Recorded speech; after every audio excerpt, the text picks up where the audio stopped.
वो तस्वीर थी 1947 में एक काफ़िला जो है हिंदुस्तान से पाकिस्तान में लुटे पुटे जो महाजरीन हैं उनका काफ़िला था, और उसके ऊपर कैप्शन थी कि 75 साल हो गए हैं लेकिन पाकिस्तान अभी नहीं आया। 75 साल हो गए चलते हुए, 75 साल हो गए हैं लेकिन पाकिस्तान अभी नहीं आया। मेरा ख्याल है इस एक फ़िक्रे में पूरी 75 साल की तारीख़ जो है, जिसने भी वो फ़िक्रा लिखा है उसने समो दिया है। शाह साहब मेरी आपसे दरख्वास्त है, मेहरबानी फरमाएं ज़रा। तो ये अगर नज़र दौड़ाई जाए इन 75 सालों पे, जो 1947 14 अगस्त से लेकर 14 अगस्त 2022 तक, तो मेरा ख्याल है कि जहाँ पे हम जश्न मना रहे हैं इन 75 सालों का, वहाँ पे थोड़ी सी खुद एहतसाबी भी करने की ज़रूरत है कि हमने इन 75 सालों में क्या खोया, क्या पाया। हम अगली नस्ल को, जो हमारे वालिदैन की नस्ल थी, हमारे बुज़ुर्गों की नस्ल थी, उन्होंने पाकिस्तान बनाया बड़े अरमानों से, बड़ी ख्वाहिशात से, बड़ी जद्दोजहद से, बड़ी कुर्बानियों के बाद बनाया। इन 75 सालों में हमने जो कायदे आज़म ने या हमारे पुरखों ने जो पाकिस्तान बनाया था 14 अगस्त 1947 को, उसका आधा हिस्सा हमने गंवा दिया। 4 दफ़ा जो है यहाँ पे मिलिट्री इंटरवेंशन की वजह से आइन टूटा। उसके बाद 58(2)B के बाद इसके हथियार के ज़रिए यहाँ पे हुकूमतों को जो है डिज़ोल्व किया गया, पार्लियामेंट को डिज़ोल्व किया गया। मैं ये बात इसलिए कर रहा हूँ कि इसमें हमारा ये हाउस जो है रेलेवेंट है, या पार्लियामेंट रेलेवेंट है, कि पार्लियामेंट को इस 75 साल में वो रोल प्ले करने से रोका गया जो पार्लियामेंट को रोल प्ले करना चाहिए था। अगर इन 75 सालों में जिस तरह पार्लियामेंट जो है वो इक़्तिदार का मरकज़ होती है, सारे इक़्तिदार का या सारे इख्तियारात का एक मंबा होती है, पार्लियामेंट को वो मकाम ना मिला। और आज भी उसी जद्दोजहद में जो है हम सरगर्दा हैं। शुक्र की बात है कि 2008 से लेके आज तक एक तसलसल है कि अल्लाह के फजल से पार्लियामेंट जो है, 2 पार्लियामेंट्स ने अपनी मुद्दत पूरी की, और ये भी पार्लियामेंट जो है 1 साल के बाद इंशाअल्लाह ताला अपनी मुद्दत जो है वो पूरी करेगी। ये एक अच्छा शगुन है। मैं समझता हूँ कि इन 14-15 सालों में भी बहुत सी ऐसी बातें हुई जो नहीं होनी चाहिए थी, लेकिन ये तसलसल बजाते खुद जो है इत्मीनान का बायस है कि इसमें कोई इंटरप्शन नहीं आई। इससे पहले 75 सालों में इंटरप्शंस जो हैं आती रहीं, और कभी भी 7-8 साल या 4 साल या 5 साल से ज़्यादा हम उस तसलसल को मेंटेन ना रख सके। जनाबे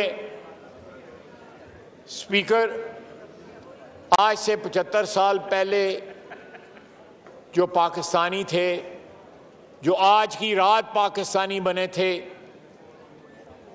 उनमें एक जज्बा था, एक उम्मीद थी, एक मोहब्बत का समुंदर मौजूद था अपने वतन के लिए उनके दिलों में, और बहुत उम्मीद थी। आज 75 साल के बाद अगर हम अपने दिलों को टटोलें तो वो जज्बा नहीं है, वो उम्मीद नहीं है। मोहब्बत है, वतन की मोहब्बत है, सब कुछ है,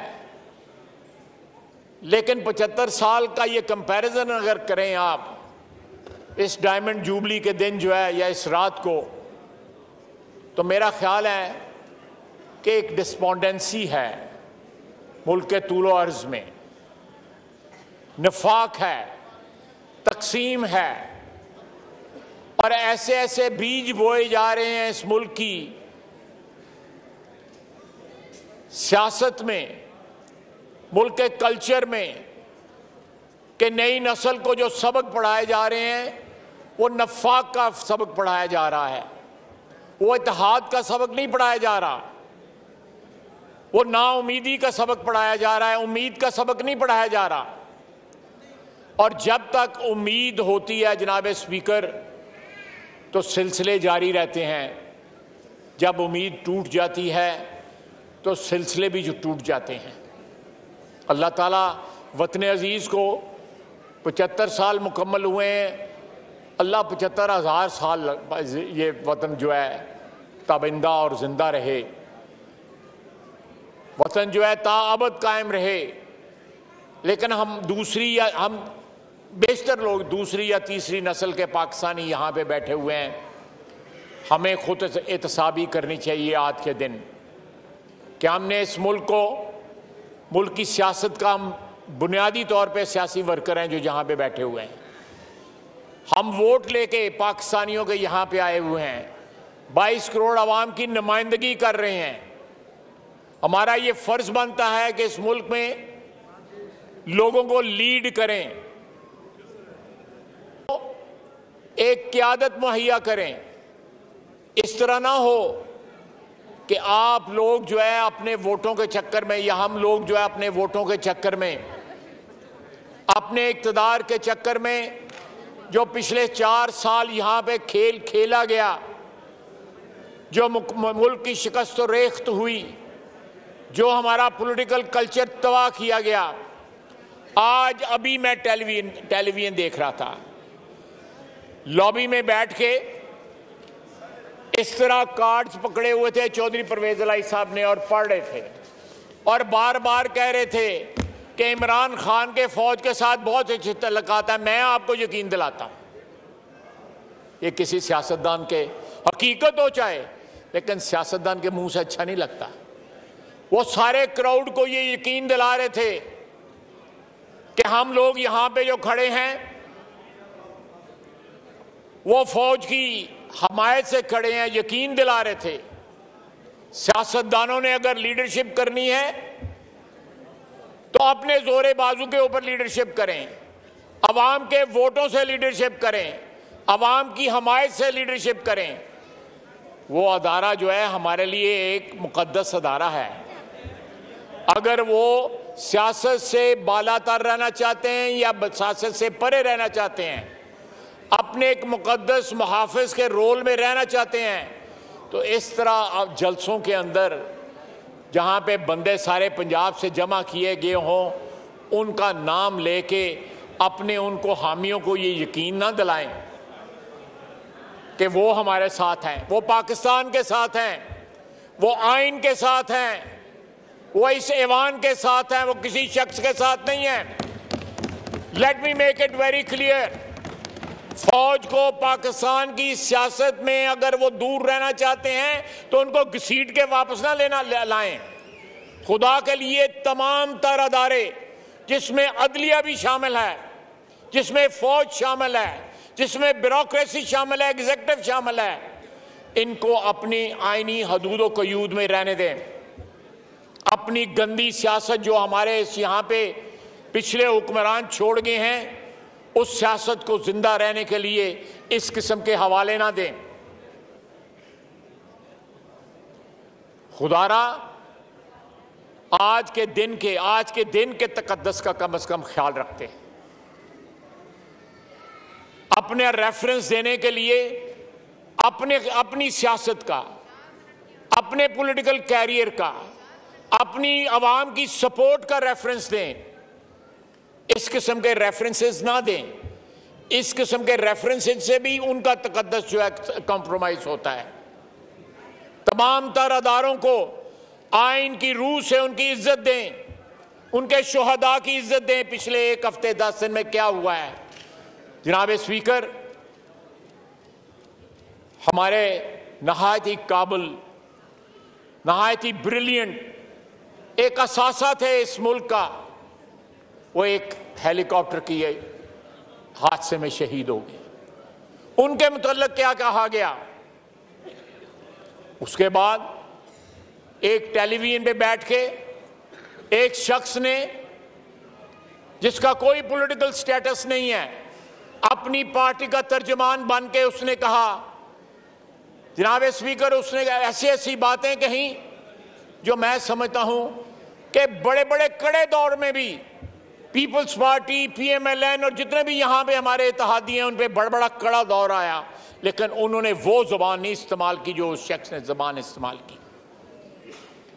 उसने इंसाइट किया, उसने वरगलाया, उसने दावत दी, बगावत की दावत दी। आज हम इस हाउस में 75वीं सालगिरह के ऊपर तमाम ऐवान में बैठे हुए सारी पार्टियों के हुकूमती जो कोलिशन है उसके अराकीन भी, अपोजिशन के अराकीन भी, जो आज़ाद अराकीन है वो भी, हमें कम से कम एक एक हल्फ जरूर देना चाहिए। यहां पे एक अहद जरूर करना चाहिए कि हम अपनी सियासत के लिए अपनी जो वोटर की सपोर्ट है, अवाम की सपोर्ट जो है, उसके बलबूते पे खड़े होंगे, किसी और बैसाखियों पे खड़े नहीं होंगे। और जो अदारों का जो एहतराम है, जो आइन और कानून उनका स्टेटस जो है डिफाइन करता है, उस स्टेटस की इज्जत करेंगे। इसी तरह पार्लियामेंट जो है, जो मंबा है, जो एक जखीरा है इन तमाम इख्तियारात का, यहां से आइन जो है जन्म लेता है। आपने अभी इस तस्वीर का, इस पेंटिंग्स के हवाले से कि ये 1972 में यहां पे लगाई गई, जब यहां पे सिविलियन हुकूमत जो है तकरीबन 13-14 साल की मिलिट्री हुकूमत के बाद कायम हुई, एक आइन तश्कील दिया गया। आज भी वो आइन जो है हमारे लिए मुतबर्रक है, मुकद्दस है, बावजूद इस बात के कि उसके बाद भी 2 मिलिट्री इंटरवेंशन हुई। इसलिए मुकद्दस है कि हम बार बार, हम सियासी बरादरी जो है, हम बार बार जख्म खुर्दा होते हैं, लेकिन उसके बाद सहारे ढूंढते हैं, बैसाखियां ढूंढते हैं। पाकिस्तान के अवाम जो है वो मोतबर हैं, वो सबसे बड़ी ताकत है 22 करोड़ अवाम इस मुल्क की। उस ताकत पे हमें इन्हिसार करना पड़ेगा। सियासतदानों को, जो लोग हमें वोट देते हैं, उनसे राब्ता जो है इस्तवार करना पड़ेगा। ये रवायत जो है ये माजी में इसको दफन कर दें। एक नए बाब का आज जो है पाकिस्तान की इस पार्लियामेंट में बैठे हुए पार्लियामेंटेरियन जो है वो अहद करें कि हम एक नए बाब का, एक नए दौर का आगाज करते हैं, जहां पे तमाम अदारे जो हैं वो जो हकूक उनको आइन देता है उसकी पासदारी करेंगे। और तमाम अदारे अदलिया की भी, अदलिया भी जब तक आइन और कानून के तहत जो है इंसाफ देती है, हमारे ऊपर ये फर्ज है कि हम उसका एहतराम करें। हमारी अफवाज हमारी सरहदों की मुहाफ़िज़ है। आज भी एज वी स्पीक, इस वक्त भी हमारे मुहाफ़िज़ जो हैं वो कुर्बानियां दे रहे हैं। बलूचिस्तान में कुर्बानियां दे रहे हैं, फ्लड में कुर्बानियां दे रहे हैं, खैबर पख्तूनख्वा में कुर्बानियां दे रहे हैं। उनका एहतराम किया जाए, उनका जो रोल जिसका तयन है उसका तकद्दस जो है कायम किया जाए, उस तकद्दस का उसको मलहूज़ खातिर रखा जाए। इसी तरह हमारी ब्यूरोक्रेसी, हमारी एग्जीक्यूटिव है, अगर तमाम अदारे अपने हदूद और क़यूद में रहकर अपना अपना काम करें जो आइन उनको तफवीज़ करता है, तो मैं समझता हूं कि ये 75 साल के बाद जो है, जो मैंने जिस तस्वीर का जो है हवाला दिया अपनी तकरीर के शुरू में कि 75 साल चलते हो गए हैं, पाकिस्तान नहीं आया, अगर ये सब कुछ जो मैंने आपकी खिदमत में अर्ज़ किया है अगर मलहूज़ खातिर रखा जाए तो इंशाअल्लाह ताला 14 अगस्त 1947 वाला पाकिस्तान ज़रूर आएगा, मजबूत और खुशहाल आएगा। और इंशाअल्लाह ताला आज हम डायमंड जुबली जो है मना रहे हैं, कई इस किस्म की जुबली, कई इस किस्म के जश्न मनाएंगे। पाकिस्तान जिंदाबाद।